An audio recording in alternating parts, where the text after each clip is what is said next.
So wine glass shape is something that people like to talk about. And if you look back at wine glasses from, say, the Georgian period, you'll notice that a lot of them are shaped like this. They almost are shaped outward like a martini glass with that V shape. And this is actually, a vintage glass from the 1920s or 30s. So this shape has been popular for a long time, and it certainly is quite pretty.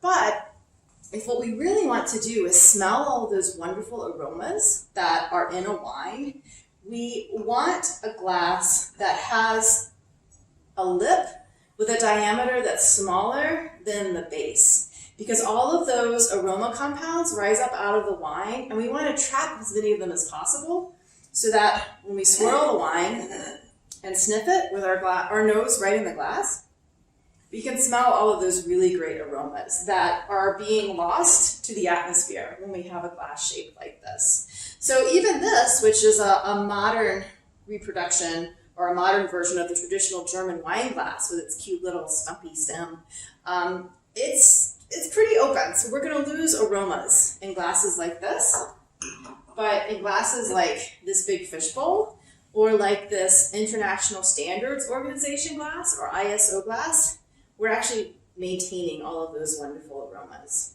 A lot of people will also argue about exactly the right shape of a glass. And according to the International Standards Organization, which is actually French, this is exactly the right shape. There are schematics drawn for glasses like this that give you all of the measurements. And this is what we use for sensory evaluation, because we can say, oh, we're using an ISO glass, and everybody else in the world could replicate our experiment using this glass. But if we want to really experience a fancy, expensive wine that we paid a lot of money for, a big bowl glass like this gives lots of headspace on top of that wine, so we can get all kinds of aromas.